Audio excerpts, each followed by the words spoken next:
खबरों में बने रहने के लिए बेल आइकन दबाएं और फर्स्ट इंडिया न्यूज को सब्सक्राइब कीजिए।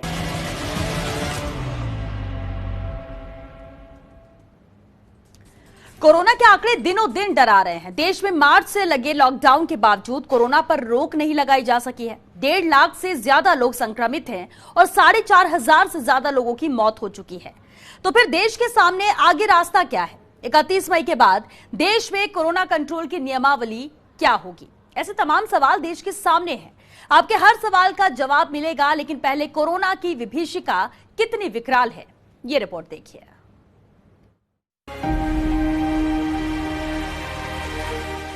मौन होकर देश देख रहा कोरोना की त्रासदी।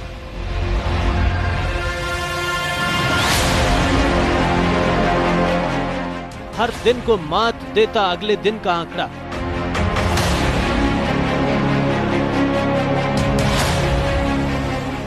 देखते ही देखते 1.5 लाख पार कर गया कोरोना मीटर।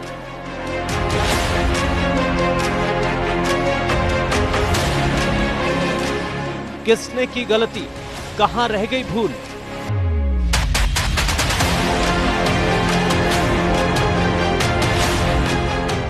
कितनी काम कर पाई लॉकडाउन की दवाई?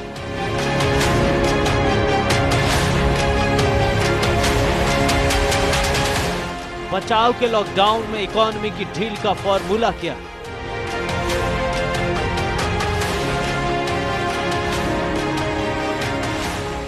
जिन राज्यों में पहले इंट्राडे का आंकड़ा इकाई में था, वहां दहाई में, जहां दहाई में था वहां सैकड़ा में, जहां सैकड़ा में था वहां हजारों में जा पहुंचा है। रोजाना 6 से 7 हजार के करीब संक्रमित सामने आ रही है।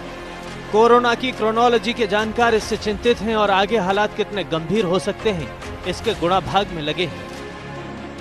आंकड़ों पर नजर डालें तो देश में कोरोना के मरीजों की संख्या 1,58,000 को पार कर गई। करीब 86,110 एक्टिव केस हैं, यानी इनका इलाज चल रहा है। लगभग 67,692 मरीज कोरोना से ठीक हो चुके हैं। 4,531 लोग अपनी जान गंवा चुके हैं। बुधवार को देश में रिकॉर्ड 7,261 मरीज मिले थे। 24 मई को 7,111 कोरोना पॉजिटिव मिले थे।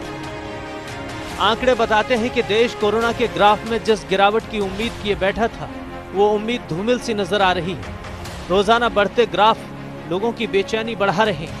हालांकि तर्क यह है कि लगातार टेस्टिंग रेट बढ़ने से पॉजिटिव केस बढ़े हैं और जल्दी ही हालात काबू में होंगे। इतना ही नहीं, सरकार कह रही है कि अन्य देशों के मुकाबले भारत में कोरोना पॉजिटिव की मृत्यु दर काफी कम है।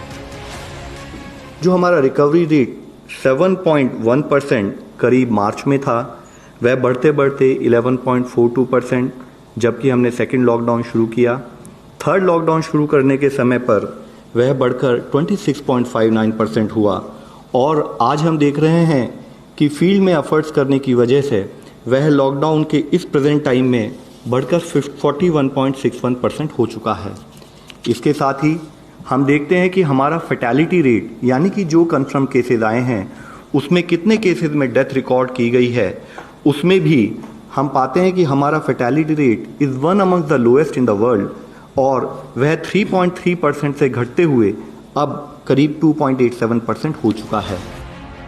ये सच है कि देश में लगातार टेस्टिंग की संख्या बढ़ाई गई है और ज्यादा केस आने के पीछे ये कारण हो सकता है। टेस्टिंग के आंकड़ों पर नजर डालें तो बुधवार को 1,16,041 सैंपल की जांच हुई। ये अभी तक का एक दिन में सबसे बड़ा आंकड़ा है। इससे पहले 23 मई को 1,15,364 सैंपल टेस्ट हुए। 19 मई के बाद रोजाना लगभग 1 लाख से ज्यादा जांच हुई। 25 मई को 90,170 सैंपल हुए। 26 मई को 92,528 लोगों की रिपोर्ट आई। कुल 32,42,000 से ज्यादा सैंपल जांचे जा चुके हैं। हालांकि सरकारी आंकड़े बताते हैं कि देश कोरोना के खिलाफ लड़ाई में लगातार बेहतर कर रहा है। देश में रिकवरी रेट बढ़ा है तो मृत्यु दर घटी। रिकवरी रेट के आंकड़े देखें तो मार्च के महीने में ये रेट 7.1% था। दूसरे लॉकडाउन के दौरान ये 11.42% हो गया। तीसरे लॉकडाउन के दौरान ये और बढ़कर 26.59% पर पहुंचा और चौथे लॉकडाउन के दौरान 41.61% हो गया है। भारत में कोरोना से मृत्यु दर भी दुनिया में सबसे कम देशों में शुमार है। यहाँ मृत्यु दर 3.3% से घटकर 2.87% पर आ गई है। सरकारी आंकड़े अपनी जगह हैं, लेकिन लोगों की चिंता खास तौर से रोजाना बढ़ रहे संक्रमितों की संख्या को लेकर है। भले ही देश में एक्टिव केस उतनी तेजी से ना बढ़ रहे हों, लेकिन लोग इस बात से चिंतित हैं कि संक्रमण के आंकड़ों पर रोक कब लगेगी। ये 5 तारीखें लोगों को डरा रही हैं, जब संक्रमण ने सबसे ज्यादा रफ्तार पकड़ी। 27 मई को 7,270 केस आए, 26 मई को 6,387 केस आए, 24 मई को 7,111 केस आए, 23 मई को 6,665 केस आए, 22 मई को 6,570 केस आए। Whether it in terms of availability of resources or whether also in terms of density of population in this country, जिसमें कि सोशल डिस्टेंसिंग को फॉलो करना उतना ही मुश्किल होता है, उसके बावजूद भी अगर हम इंडिया की रिलेटिव परफॉर्मेंस देखें तो पाते हैं कि जैसे कि स्पेन में 504 केसेस पर लाख पॉपुलेशन रिपोर्ट हो रहे हैं, बेल्जियम में करीब 499 केसेस पर लाख पॉपुलेशन रिपोर्ट हो रहे हैं, अमेरिका में उसी तरह से 486 केसेस पर लाख पॉपुलेशन रिपोर्ट हो रहे हैं, और lower end of the spectrum में भी अगर हम जाएं और पाते हैं तो देखते हैं कि मैक्सिको जैसे देश में भी 52.2 केसेस पर लाख रिपोर्ट हो रहे हैं। उस समय पर इंडिया में लॉकडाउन और साथ में कंटेनमेंट्स पर जो हमारे एफर्ट्स रहे हैं, उसके कारणवश हम ये पाते हैं कि करीब 10.7 लाख केसेस पर लाख हमारे यहाँ रिपोर्ट हुए हैं। लॉकडाउन का चौथा चरण 31 मई को पूरा हो रहा है।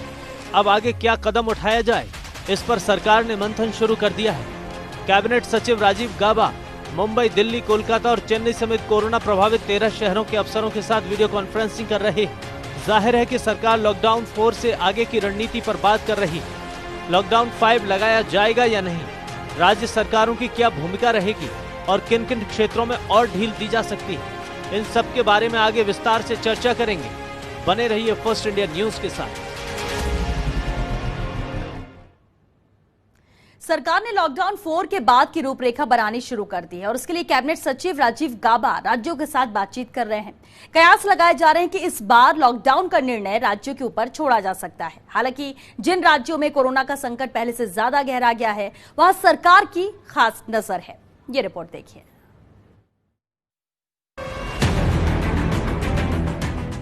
सरकार की लॉकडाउन 5 की तैयारी।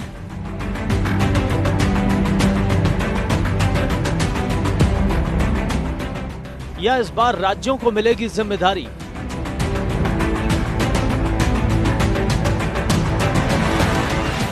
सरकार ने राज्यों से मांगे सुझाव।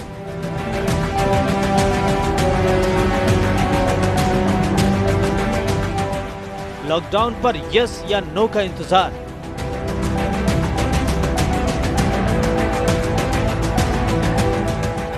जैसे जैसे लॉकडाउन की समय सीमा नजदीक आ रही है, वैसे ही देश की जिज्ञासा बढ़ती जा रही है कि आखिर इस बार क्या करेगी सरकार।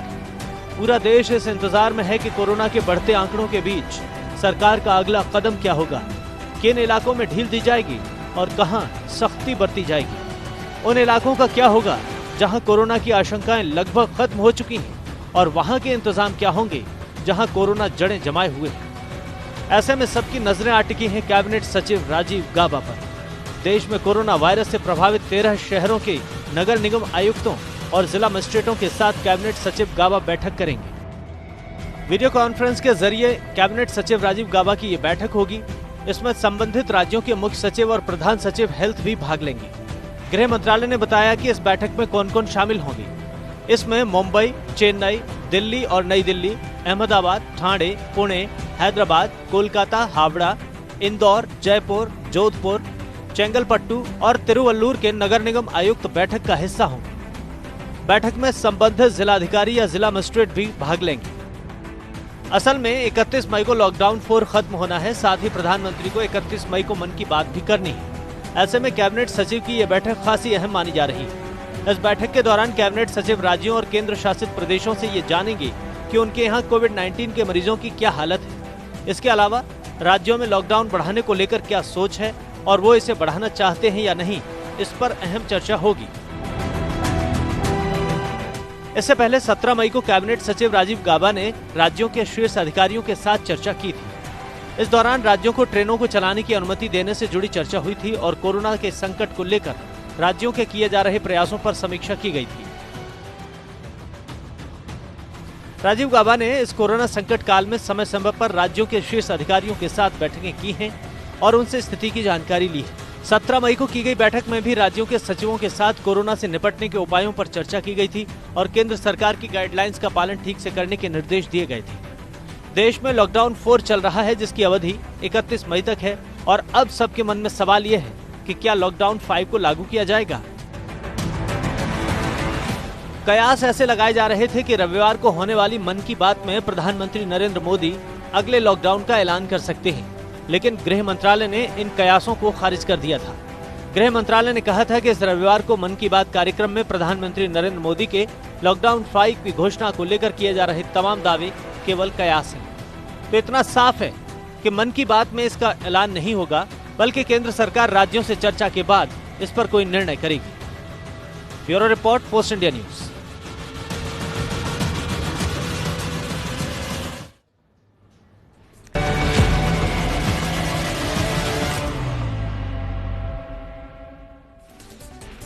लॉकडाउन पर तमाम तरह के कयास लगाए जा रहे हैं, लेकिन 9 मई को फर्स्ट इंडिया के चैनल हेड जगदीश चंद्र ने अपने विश्लेषण के आधार पर जो तथ्य सामने रखे वे अब तक सटीक साबित हुए हैं।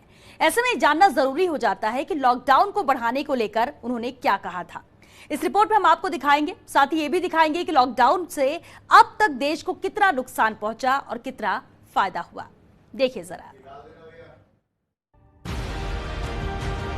लॉकडाउन पर देश की तमाम जिज्ञासाएं हैं। लॉकडाउन हटेगा या नहीं, हटेगा तो कहां कहां, हॉटस्पॉट या कंटेनमेंट के लिए क्या नियम होंगे, अगर नहीं हटा तो किन किन व्यवसायों को ढील दी जाएगी। लेकिन लॉकडाउन पर ठोस विश्लेषण के द्वारा फर्स्ट इंडिया न्यूज के चैनल हेड जगदीश चंद्र ने काफी पहले ही बता दिया था कि लॉकडाउन की क्या स्थिति रह सकती है। जहाँ तक मेरा मानना है, lockdown is a way of life in India and in the entire world now in a way. न केवल लॉकडाउन 4 होगा, लॉकडाउन 5 भी होगा, 6 भी होगा, 7 भी होगा, 8 तक तो मैं मान के चलता हूँ। समय डिफरेंट हो सकता है उनका, but the basic difference will be the implementation of lockdown, the stature of lockdown, the modality of lockdown will be different. There will be lockdown with maximum concessions, with maximum liberties. तो lockdown चलेगा लंबा।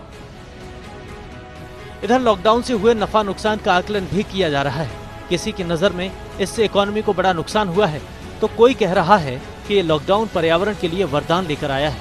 आइए आपको lockdown के नुकसान और फायदों से रूबरू कराते हैं। लॉकडाउन से अर्थव्यवस्था को 10 लाख करोड़ रुपए के नुकसान का अनुमान लगाया गया है। प्रति व्यक्ति औसतन 7,000 रुपए तक का नुकसान बताया जा रहा है। रेटिंग एजेंसी क्रिसिल द्वारा यह अनुमान लगाया गया है। इस एजेंसी द्वारा जीडीपी ग्रोथ अनुमान में भी भारी कटौती की गई है। क्रिसिल ने ग्रोथ अनुमान घटाया है। 2020-21 की आर्थिक वृद्धि के अपने अनुमान को इस एजेंसी ने आधा किया है और 1.8% जीडीपी का अनुमान लगाया है। लॉकडाउन की वजह से बेरोजगारी के भारी संकट की भी आशंका जताई जा रही है। कोरोना काल में तबाह हुई अर्थव्यवस्था को संजीवनी देने के लिए सरकार ने अब तक के सबसे बड़े राहत पैकेज 20 लाख करोड़ का ऐलान किया। हालांकि कई विशेषज्ञों ने इसे आशाजनक बताया, तो कई लोगों ने इसमें किंतु परंतु भी निकाले। लॉकडाउन में राहत देकर सरकार अर्थव्यवस्था को खोल रही है, लेकिन कोरोना अब तक काफी नुकसान कर चुका है। अंतर्राष्ट्रीय मुद्रा कोष ने कहा था कि साल 2020 में भारत के सकल घरेलू उत्पाद यानी जीडीपी ग्रोथ की दर 1.9% के करीब रह सकती है। इसके बावजूद ये दुनिया में सबसे तेज गति होगी। कोरोना की वजह से देश और दुनिया की रफ्तार पर लगे इमरजेंसी ब्रेक से आर्थिक और जानमाल के तौर पर भी भारी नुकसान हुआ है, तो शारीरिक और मानसिक तौर पर भी कुछ लोगों को इसकी कीमत चुकानी पड़ी है। लेकिन लॉकडाउन के कुछ फायदे भी हैं। रोड एक्सीडेंट से होने वाली मौतों में गिरावट। लॉकडाउन की वजह से देश में यातायात पर पूरी तरह से ब्रेक लग गया। इससे सड़कों पर जरूरी गाड़ियों के अलावा सभी की आवाजाही बंद हो गई, जिसके बाद रोड एक्सीडेंट के मामलों में भारी गिरावट आई। रोड रेज की घटनाओं का नामो निशान देखने को नहीं मिला। शमशान पर आने वाले शवों की संख्या में भी जबरदस्त गिरावट आई। अपराध की घटनाओं में भी कमी आई। लॉकडाउन में लोगों का घरों से निकलना बंद हो गया था। ऐसे में चेन स्नैचिंग, लूटपाट, मारपीट, गैंग वॉर, रेप और हत्या जैसी वारदातों में भारी गिरावट रही। इधर बीमारियों के ग्राफ में भी गिरावट आई। लॉकडाउन की वजह से स्ट्रीट फूड, चाट समोसे की दुकानें बंद हो गईं। घर से बाहर ना निकलने की वजह से लोगों का फास्ट फूड, जंक फूड खाना बंद हो गया। अब लोग घरों में थे, जो भी खा रहे थे अच्छा खा रहे थे। इस वजह से फूड पॉइजनिंग, पेट दर्द या गैस बनने जैसी समस्याओं से राहत मिली। नज़ला, खांसी जैसी छोटी मोटी समस्याओं के लिए घरेलू नुस्खों का ज्यादा सहारा लिया गया। गंगा यमुना जैसी नदियां प्रदूषण मुक्त हुई। लॉकडाउन की वजह से फैक्ट्रियां बंद पड़ी हैं, तो उनसे निकलने वाले वेस्टेज भी इस समय नदियों में नहीं जा रहे। लोगों का नदियों के किनारे आना जाना भी बंद है, जिसकी वजह से प्लास्टिक और अन्य कचरों में भारी कमी आई। लॉकडाउन के बाद नदियों का पानी इतना साफ और स्वच्छ हो गया जिसकी किसी को उम्मीद भी नहीं थी। गंगा सफाई के लिए जो काम एक अलग मंत्रालय और हजारों करोड़ रुपए का बजट नहीं कर पाया, उसे महज कुछ ही दिनों में लॉकडाउन ने कर दिखाया। कमोबेश देश की हर नदी का यही हाल है। सब पहले की तुलना में ज्यादा साफ और स्वच्छ हो गई हैं। लोगों की बचत बढ़ गई। लॉकडाउन में जरूरी सामानों की दुकानों को छोड़ दिया जाए तो सब कुछ बंद रहा, जिसका सबसे ज्यादा फायदा मिडिल क्लास के लोगों को रहा। लॉकडाउन के दौर में mall, cinema hall, restaurant, amusement park जैसी सेवाएं बंद हो गईं, जिससे लोगों का पैसा बचा। ऐसा भी नहीं है कि इन सर्विस के बंद होने से लोगों की जिंदगी रुक गई। वे आराम से जी रहे हैं, क्योंकि सर्वाइवल के लिए जरूरी चीजें अब भी मुहैया हो रही हैं। कुल मिलाकर ये चीजें इंसान की लाइफ में एक्स्ट्रा के तौर पर थीं, जिनके बंद होने से जिंदगी पर कोई बहुत बड़ा दुष्प्रभाव तो नहीं पड़ा, अलबत्ता पैसे जरूर बचे। हवा और प्राकृतिक वातावरण शुद्ध हुआ। गाड़ियों से निकलने वाले धुएं बंद हो गए। फैक्ट्रियों से निकलने वाला धुआं बंद हुआ। वर्क फ्रॉम होम होने के बाद ऑफिस में लगे भारी संख्या में एसी बंद हुए, जिसका असर हवा और हमारे पर्यावरण पर दिखा। हवा पूरी तरह साफ हुई। दिल्ली, मुंबई और चेन्नई जैसे शहरों में इतना साफ आसमान पहले नहीं देखा गया। हालात यह है कि इस वक्त भी रात में आसमान में टिमटिमाते तारे साफ दिखाई देते हैं। जालंधर से हिमालय की पर्वत श्रृंखलाएं स्पष्ट दिखाई देने लगी। परिवार के लिए ज्यादा वक्त मिला। घर में होने की वजह से परिवार के साथ ज्यादा समय बिता पाए। बच्चों को मम्मी पापा के साथ बैठकर टीवी देखने का आनंद मिला। जो वक्त लोग बड़ी मुश्किल से निकाल पाते थे, वो आसानी से लोगों को मिला और उन्होंने परिवार के साथ इस समय को गुजारा। Bureau report, post India.